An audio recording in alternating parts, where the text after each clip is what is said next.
Welcome to the Insight Meditation Community of Charlotte.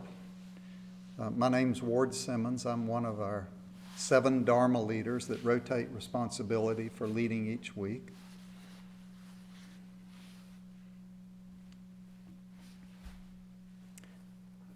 You may know that we're in the middle of a 5-week series. Generally, the teachers speak on whatever they choose, but occasionally we'll have a series where there are assigned topics. And right now, our topic is the Brahma Viharas, and that is a Pali term for a collection of 4 wholesome mind states that we're encouraged to cultivate. And those 4 wholesome mind states, so 2 weeks ago, Clyde gave us an overview of this teaching. Last week, Debbie spoke on the first of the 4, which is metta, or loving kindness. Tonight I'm going to be speaking on karuna, which is usually translated as compassion. And then the remaining 2 for the last 2 weeks are mudita, sympathetic joy, and finally upekkha, or equanimity. So the focus for tonight is on compassion, or karuna.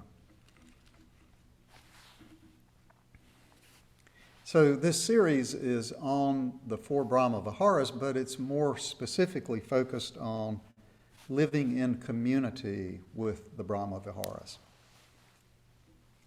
And I've been turning this over in my head. What does it mean to say living in community with the Brahma Viharas?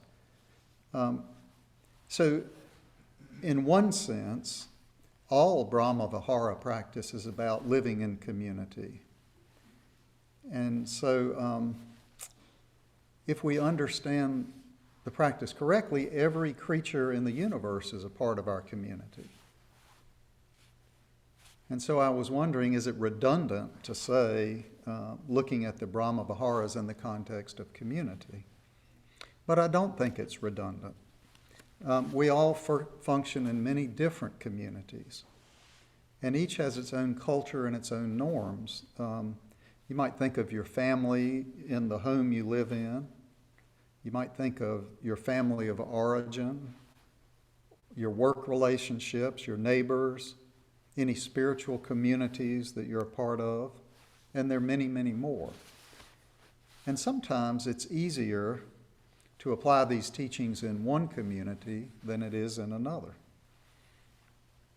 The smaller and the more intimate communities, it seems like to me there are more opportunities for closer relationships.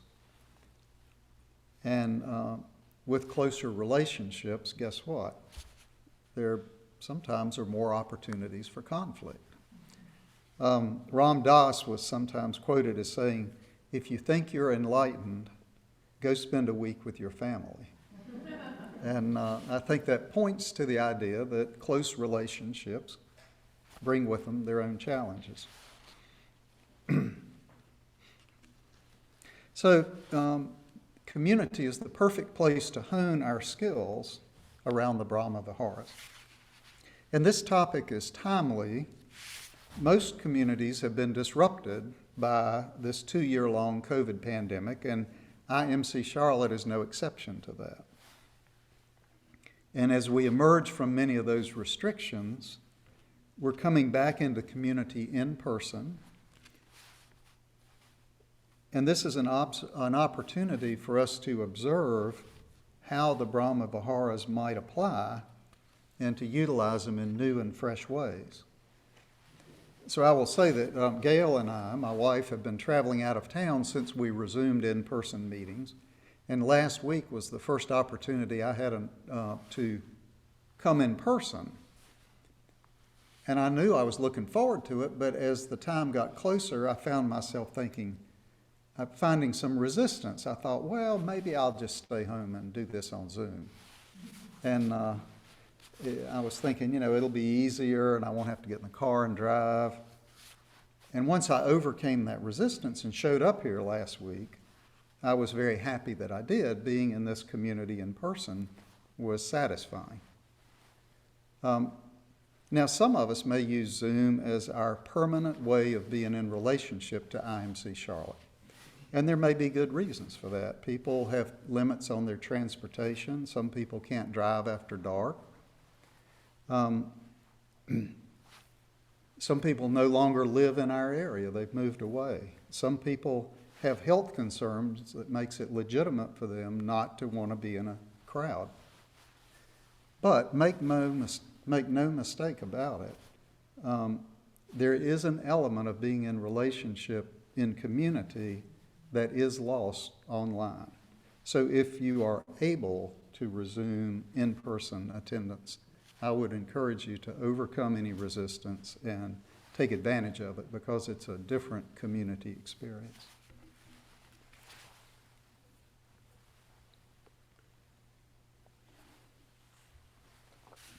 So, Karuna, or compassion. I want to start with a story from the suttas. It's, any of you who follow such things, it's Samyutta Nikaya 6.1. And it was after the Buddha's awakening, he found himself trying to decide what to do with himself. Great, he's 34 years old and he's fully awakened. He's got his whole life stretching ahead of him. And so the story is that he thought about it, and these are the words of the sutta. I've just lifted several sentences that tell the story. This Dhamma that I have attained is deep, hard to see, hard to realize, peaceful, refined, beyond the scope of conjecture, subtle, to be experienced by the wise. But this generation delights in attachment, is excited by attachment, enjoys attachment. Anything sounding familiar in there? He went on to say, and if I were to teach the Dhamma, and if others would not understand me, that would be tiresome for me, troublesome for me. So the way things work in the cosmological realm of Buddhism, you can fit this into your understanding however you choose. There was a Brahma who was hanging out up there, and he observed what the Buddha was thinking, and he thought, this is terrible. We've got an awakened Buddha on the planet, and he's thinking he might not teach. I got to do something. So he appeared like creatures like that will, and he said, please teach the Dhamma. He said, there are beings with little dust in their eyes who are falling away because they do not hear the Dhamma. There will be those who will understand the Dhamma. So what he's saying here, those with little dust in their eyes, they haven't seen the Dhamma clearly yet, but they only have a little dust, and they have the potential. The Blessed One, the Buddha, having understood the Brahma's invitation, out of compassion for beings, and this is a key phrase, out of compassion for beings, surveyed the world and decided to teach. And because of that, we have these teachings available to us today. If he'd made a different choice, we would not. But he did it out of compassion. So the topic tonight is compassion. And the point is that these teachings are available to us because of the Buddha's commitment to a compassionate approach. So what is compassion exactly? So a lot of you are familiar with Sharon Salzberg. She's a respected insight meditation teacher. And she's recognized as being very accomplished in the Brahma Viharas. And if you were a member of this Sangha in 2012, you would have heard her when she addressed us when she was in Charlotte. In her seminal book, Loving Kindness, here's her statement. When it is translated literally from the Pali and Sanskrit, Karuna, or compassion, means experiencing a trembling or a quivering of the heart in response to a being's pain. Experiencing a trembling or a quivering of the heart in response to a being's pain. And I want to focus on two parts of this statement. The first is compassion is associated with our response to another's pain. So that's a more specific, karuna, compassion is a more specific mind state that we're cultivating out of the four than last week when Debbie talked about metta, which is a broad, all-encompassing mind state. But this is about responding to suffering. And this is probably a good moment just to say that many of you have heard this statement. The Buddha's statement was, I teach only one thing, suffering and the end of suffering. So very much organized around the suffering of others and the compassionate response. Now, the second part of the statement that I want to focus on is karuna means experiencing a trembling or quivering of the heart. So let's think about that for a moment. Developing karuna requires we be guided by whether a situation causes our heart to quiver. And that's a very experiential way of understanding. It's not based on reading and studying any academic treatise. It's based on the response of our heart.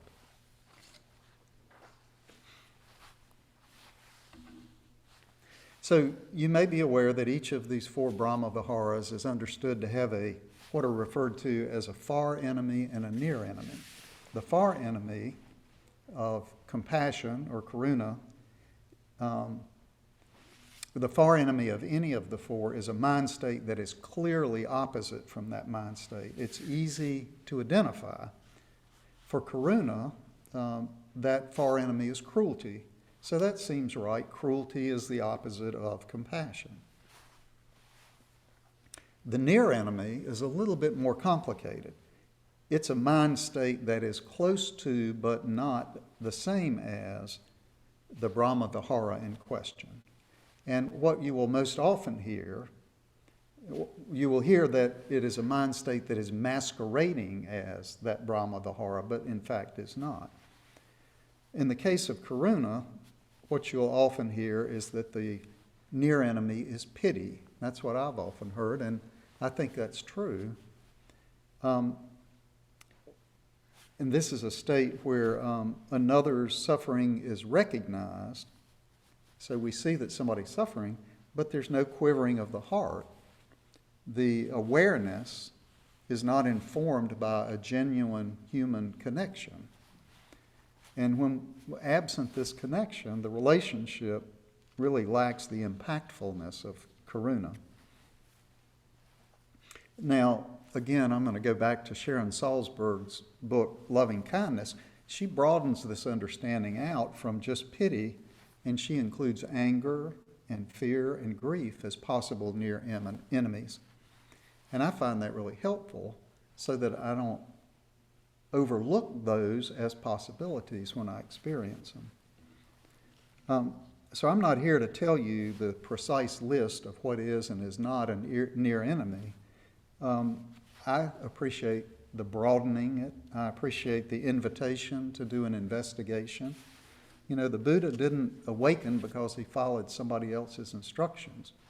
He did his own investigation. And that's each of us, that's our responsibility in this practice.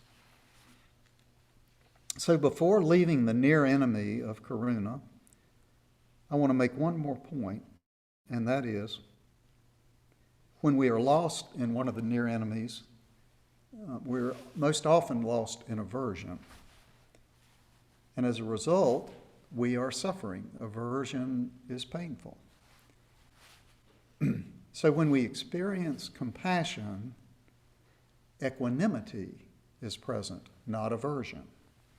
And if you're not sure whether a particular moment of experience, whether you're lost in a near enemy or whether you're actually abiding in compassion, I want to suggest that you check and see if there is aversion present or if instead there is equanimity. And I think that's a good reference point for knowing whether it's genuine compassion or the near enemy.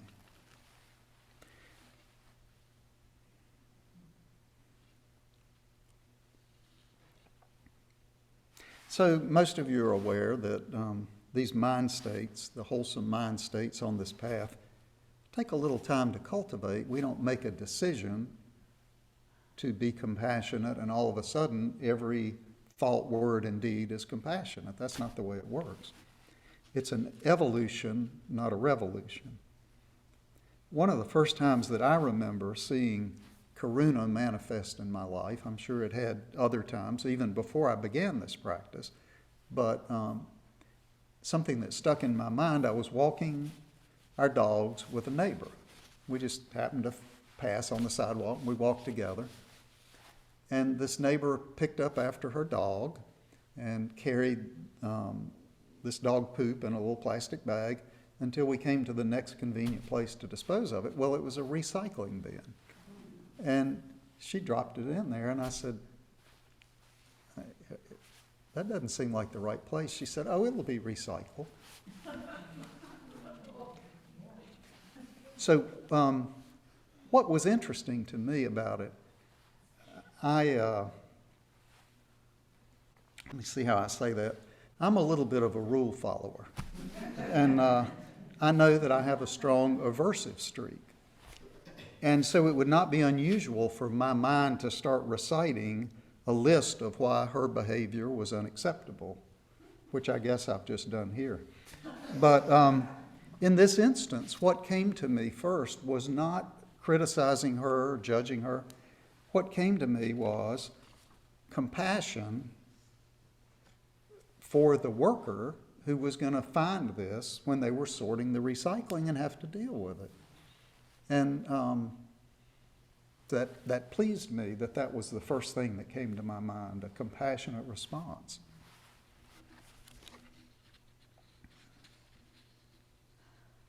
So as we cultivate these wholesome mind states, they do become more and more our natural response. So let's talk for a minute about how to practice Karuna. I'm going to refer one more time to Sharon Salzberg because I think her understanding of the Brahma Viharas is important. She offers two phrases, may you be free of your pain and sorrow, and may you find peace. Now, it might feel awkward, it might feel insincere to say, may you be free of your pain and suffering. What if somebody has a terminal illness and they're not going to move from here to their death without pain? That's a known. So it can feel insincere. Another way to practice that would be maybe a loving acceptance of the pain that you are going to experience. Beginning with somebody else's suggested phrases, like these phrases, is a good approach for many people. And as we develop some facility with the practice, our own phrases naturally bubble up. Most people find that they use somebody else's phrases until theirs present themselves. And the sequence of people to whom we're directing compassion is kind of the same as what it is for metta that Debbie described last week, which is the self, a benefactor, a friend, a neutral person, a difficult person, and then all beings. But there's one difference. Normally you want to begin, before you begin any of those, you want to begin with someone with great physical or mental suffering, and then from there you move into the normal sequence. want to talk a little bit more about another way to practice, but I don't have time for that.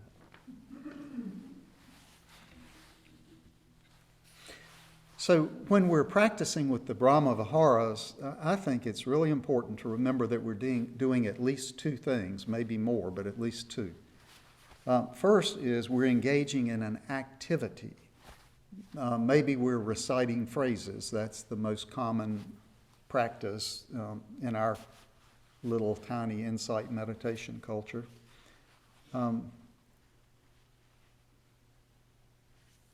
But secondly, and probably more importantly, we are nurturing a way of being in the world.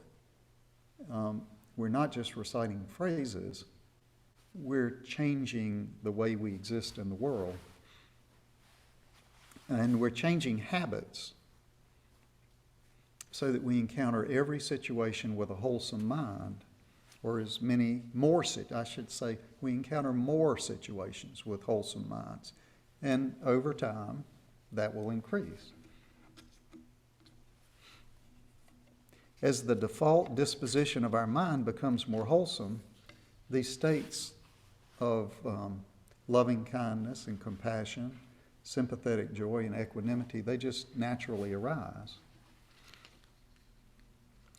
So the phrases are important, but we don't want to lose sight of the objective, which is to retrain the orientation of the mind. I'm going to close with a quote. This is from Nyapanakatera in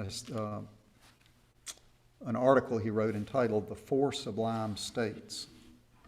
And what he says is, the ultimate aim of these Brahma Vihara practices is to produce a state of mind that can serve as a firm basis for the liberating insight into the true nature of all phenomena as being impermanent, liable to suffering, and unsubstantial.